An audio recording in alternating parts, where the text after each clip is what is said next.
A League of Nations mandate was a legal status for certain territories transferred from the control of one country to another following World War I, or the legal instruments that contained the internationally agreed upon terms for administering the territory on behalf of the League. These were of the nature of both a treaty and a constitution, which contained minority rights clauses that provided for the rights of petition and adjudication by the International Court. The mandate system was established under Article 22 of the Covenant of the League of Nations, entered into on June 28, 1919. With the dissolution of the League of Nations after World War II, it was stipulated at the Yalta Conference that the remaining mandates should be placed under the trusteeship of the United Nations, subject to future discussions and formal agreements. Most of the remaining mandates of the League of Nations thus eventually became United Nations Trust territories. Basis: the mandate system was established by Article 22 of the Covenant of the League of Nations, drafted by the victors of World War I. The article referred to territories which after the war were no longer ruled by their previous sovereign, but their peoples were not considered able to stand by themselves under the strenuous conditions of the modern world. The article called for such peoples' tutelage to be entrusted to advanced nations who by reason of their resources, their experience or their geographical position can best undertake this responsibility. Generalities: all of the territories subject to League of Nations mandates were previously controlled by states defeated in World War I, principally Imperial Germany and the Ottoman Empire. The mandates were fundamentally different from the protectorates in that the mandatory power undertook obligations to the inhabitants of the territory and to the League of Nations. The process of establishing the mandates consisted of two phases: the formal removal of sovereignty of the state previously controlling the territory. The transfer of mandatory powers to individual states among the Allied powers. Treaties equals, the divestiture of Germany's overseas colonies, along with 3 territories disentangled from its European homeland area, was accomplished in the Treaty of Versailles, with the territories being allotted among the Allies on May 7 of that year. Ottoman territorial claims were first addressed in the Treaty of Sèvres and finalized in the Treaty of Lausanne. The Turkish territories were allotted among the Allied powers at the San Remo Conference in 1920. Hidden agendas and objections equals, peace treaties have played an important role in the formation of the modern law of nations. Many rules that govern the relations between states have been introduced and codified in the terms of peace treaties. The first 26 articles of the Treaty of Versailles contained the Covenant of the League of Nations. It contained the international machinery for the enforcement of the terms of the treaty. Article 22 established a system of mandates to administer former colonies and territories. Legitimacy of the allocations: Article 22 was written 2 months before the signing of the peace treaty, before it was known what communities, peoples, or territories were related to subparagraphs 4, 5, and 6. The treaty was signed, and the peace conference had been adjourned, before a formal decision was made. The mandates were arrangements guaranteed by, or arising out of the General Treaty which stipulated that mandates were to be exercised on behalf of the League. The treaty contained no provision for the mandates to be allocated on the basis of decisions taken by 4 members of the League acting in the name of the so-called Principal Allied and Associated Powers. The decisions taken at the conferences of the Council of 4 were not made on the basis of consultation or League unanimity as stipulated by the Covenant. As a result, the actions of the conferees were viewed by some as having no legitimacy. In testimony before the Senate Committee on Foreign Relations, a former U.S. State Department official who had been a member of the American Commission at Paris, testified that the United Kingdom and France had simply gone ahead and arranged the world to suit themselves. He pointed out that the League of Nations could do nothing to alter their arrangements, since the League could only act by unanimous consent of its members, including the UK and France. United States Secretary of State Robert Lansing was a member of the American Commission to negotiate peace at Paris in 1919. He explained that the system of mandates was a device created by the great powers to conceal their division of the spoils of war under the color of international law. If the former German and Ottoman territories had been ceded to the victorious powers directly, their economic value would have been credited to offset the Allies' claims for war reparations. Article 243 of the treaty instructed the Reparations Commission that non-mandate areas of the Saar and Alsace-Lorraine were to be reckoned as credits to Germany in respect of its reparation obligations. Legitimacy of the provisions. Under the plan of the U.S. Constitution, the Congress was delegated the power to declare or define the law of nations in cases where its terms might be vague or indefinite. The U.S. Senate refused to ratify the Covenant of the League of Nations. The legal issues surrounding the rule by force and the lack of self-determination under the system of mandates were cited by the senators who withheld their consent. The U.S. government subsequently entered into individual treaties to secure legal rights for its citizens, to protect property rights and businesses' interests in the mandates, and to preclude the mandatory administration from altering the terms of the mandates without prior U.S. approval. The United States filed a formal protest because the preamble of the mandates indicated to the League that they had been approved by the principal allied and associated powers, when, in fact, that was not the case. The official Journal of the League of Nations, dated June 1922, contained a statement by Lord Balfour in which he explained that the League's authority was strictly limited. The article related that the mandates were not the creation of the League, and they could not in substance be altered by the League. The League's duties were confined to seeing that the specific and detailed terms of the mandates were in accordance with the decisions taken by the Allied and associated powers, and that in carrying out these mandates the mandatory powers should be under the supervision not under the control of the League. Types of mandates. The League of Nations decided the exact level of control by the mandatory power over each mandate on an individual basis. However, in every case the mandatory power was forbidden to construct fortifications or raise an army within the territory of the mandate, and was required to present an annual report on the territory to the League of Nations. The mandates were divided into three distinct groups based upon the level of development each population had achieved at that time.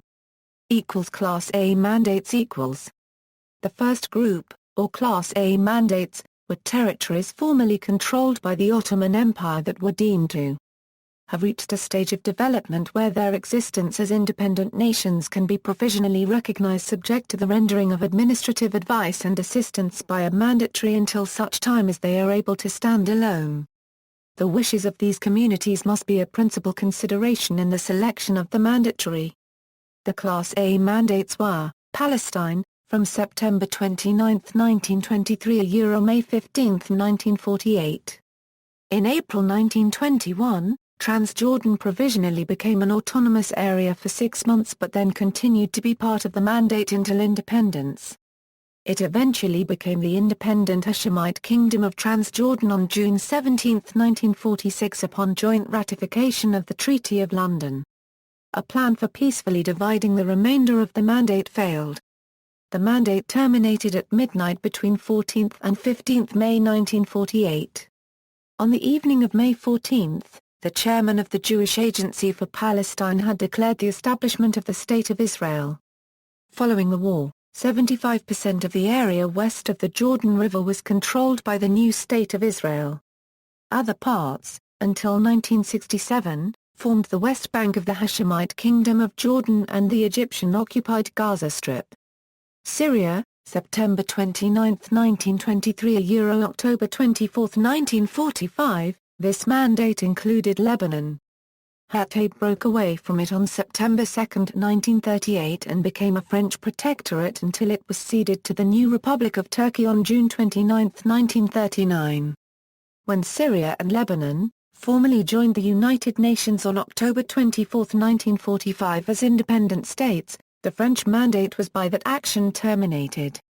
Mesopotamia, not enacted and replaced by the Anglo-Iraqi Treaty of October 1922. Iraq attained independence from Britain on October 3, 1932. Class B mandates. The second group of mandates, or Class B mandates, were all former Schutzgebiet in West and Central Africa which were deemed to require a greater level of control by the mandatory power. The mandatory must be responsible for the administration of the territory under conditions which will guarantee freedom of conscience and religion. The mandatory power was forbidden to construct military or naval bases within the mandates. The Class B mandates were, Rwanda-Urundi, from July 20, 1922 to December 13, 1946. Formerly two separate German protectorates, they were joined as a single mandate on July 20, 1922. From March 1, 1926 to June 30, 1960, Rwanda-Urundi was in administrative union with the neighboring colony of Belgian Congo. After December 13, 1946, it became a United Nations Trust territory, remaining under Belgian administration until the separate nations of Rwanda and Burundi gained independence on July 1, 1962. Tanganyika, from July 20, 1922 to December 11, 1946. It became a United Nations Trust territory on December 11, 1946, and was granted internal self-rule on May 1, 1961. On December 9, 1961, it became an independent Commonwealth realm, transforming into a republic on the same day the next year. On April 26, 1964, Tanganyika merged with the neighboring island of Zanzibar to become the modern nation of Tanzania. Cameroon was split on July 20, 1922 into British Cameroons and French Cameroon, on December 13, 1946 transformed into United Nations Trust territories, again a British and a French trust. Togoland was split into British Togoland except September 30, 1920 October 11, 1923 Francis Walter Fillon Jackson, and French Togoland, July 20, 1922 separate mandates, transformed on December 13, 1946 into United Nations Trust territories, French Togoland and British Togoland.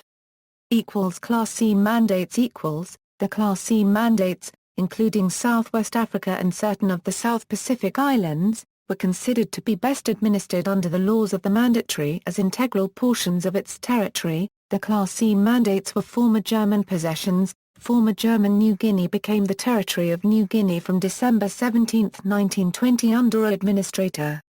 After Japanese-U.S. military commands from December 8, 1946 under UN mandate as Northeast New Guinea, until it became part of present Papua New Guinea at independence in 1975, Nauru, formerly part of German New Guinea from December 17, 1920, November 1, 1947 made into a United Nations Trust territory until its January 31, 1968 independence as a republic, all that time under an administrator. Former German Samoa December 17, 1920 a League of Nations mandate, renamed Western Samoa, from January 25, 1947 a United Nations Trust territory until its January 1, 1962 independence. South Pacific mandate, Southwest Africa, from October 1, 1922, while Visbay's administration was also assigned to the mandate. Rules of establishment, according to the Council of the League of Nations, meeting of August 1920, draft mandates adopted by the Allied and associated powers would not be definitive until they had been considered and approved by the League. The legal title held by the mandatory power must be a double one conferred by the principal powers and the other conferred by the League of Nations. 3 steps were required to establish a mandate under international law. The principal Allied and associated powers confer a mandate on one of their number or on a third power. The principal powers officially notify the Council of the League of Nations that a certain power has been appointed mandatory for such a certain defined territory. And the Council of the League of Nations takes official cognizance of the appointment of the mandatory power and informs the latter that the Council considers it as invested with the mandate, and at the same time notifies it of the terms of the mandate, after ascertaining whether they are in conformance with the provisions of the Covenant. The U.S. State Department Digest of International Law says that the terms of the Treaty of Lausanne provided for the application of the principles of state succession to the A mandates. The Treaty of Versailles provisionally recognized the former Ottoman communities as independent nations. It also required Germany to recognize the disposition of the former Ottoman territories and to recognize the new states laid down within their boundaries. The terms of the Treaty of Lausanne required the newly created states that acquired the territory detached from the Ottoman Empire to pay annuities on the Ottoman public debt and to assume responsibility for the administration of concessions that had been granted by the Ottomans. The treaty also let the states acquire, without payment, all the property and possessions of the Ottoman Empire situated within their territory. The treaty provided that the League of Nations was responsible for establishing an arbitral court to resolve disputes that might arise and stipulated that its decisions were final. A disagreement regarding the legal status and the portion of the annuities to be paid by the A mandates was settled when an arbitrator ruled that some of the mandates contained more than one state. The difficulty arises here how one is to regard the Asiatic countries under the British and French mandates. Iraq is a kingdom in regard to which Great Britain has undertaken responsibilities equivalent to those of a mandatory power. Under the British mandate, Palestine and Transjordan have each an entirely separate organization. We are, therefore, in the presence of three states sufficiently separate to be considered as distinct parties. France has received a single mandate from the Council of the League of Nations, but in the countries subject to that mandate, one can distinguish two distinct states, Syria and the Lebanon, each state possessing its own constitution and a nationality clearly different from the other. Later history, after the United Nations was founded in 1945 and the League of Nations was disbanded, all but one of the mandated territories that remained under the control of the mandatory power became United Nations Trust Territories, a roughly equivalent status. In each case, the colonial power that held the mandate on each territory became the administering power of the trusteeship, except that Japan, which had been defeated in World War II, lost its mandate over the South Pacific Islands, which became a strategic trust territory known as the Trust Territory of the Pacific Islands under United States administration. The sole exception to the transformation of League of Nations mandates into UN trusteeships was that South Africa refused to place Southwest Africa under trusteeship. Instead, South Africa proposed that it be allowed to annex Southwest Africa, a proposal rejected by the United Nations General Assembly. The International Court of Justice held that South Africa continued to have international obligations under the mandate for Southwest Africa. The territory finally attained independence in 1990 as Namibia, after a long guerrilla war of independence against the apartheid regime. Nearly all the former League of Nations mandates had become sovereign states by 1990, including all of the former United Nations Trust Territories with the exception of a few successor entities of the gradually dismembered Trust Territory of the Pacific Islands. These exceptions include the Northern Mariana Islands, which is a commonwealth in political union with the United States with the status of unincorporated organized territory. The Northern Mariana Islands does elect its own governor to serve as territorial head of government, but it remains a U.S. territory with its head of state being the President of the United States and federal funds to the Commonwealth administered by the Office of Insular Affairs of the United States Department of the Interior. Remnant Micronesia and the Marshall Islands, the heirs of the last territories of the Trust, attained final independence on December 22, 1990. The Republic of Palau, split off from the Federated States of Micronesia, became the last to get its independence effectively on October 1, 1994. Sources and references: Tamburini, Francesco I Mandati della Società delle Nazioni, in an Africana, Rivista di Studi XD Europea, n. 15, 2009, pages 99-122. Angi, Anthony. Colonialism and the Birth of International Institutions, Sovereignty, Economy, and the Mandate System of the League of Nations 34, 3, New York University Journal of International Law and Politics 513, World Statesman, links to each present nation. References. Further reading: Angi, Anthony. Colonialism and the Birth of International Institutions, Sovereignty, Economy, and the Mandate System of the League of Nations. NYUJ International L. and Pol 34, 513. Bruce, Scott David, Woodrow Wilson's Colonial Emissary, Edward M. House and the Origins of the Mandate System, 1917–1919. Callahan, Michael D. Mandates and Empire, The League of Nations and Africa, 1914–1931, Haas, Ernst B. The Reconciliation of Conflicting Colonial Policy Aims, Acceptance of the League of Nations Mandate System, International Organization 6 No. 4 pp. 521–536. Hall, H. Duncan. Mandates, Dependencies and Trusteeship Online, Margolith, Aaron M. The International Mandates Online, Matz, Neil. Civilization and the Mandate System under the League of Nations as Origin of Trusteeship. Max Planck Yearbook of United Nations Law 9 No. 1 pp. 47-95 online, Sluggett, Peter. An Improvement on Colonialism?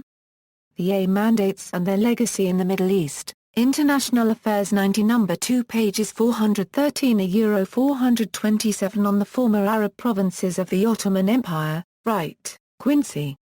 Mandates under the League of Nations, 730 pp. Comprehensive coverage.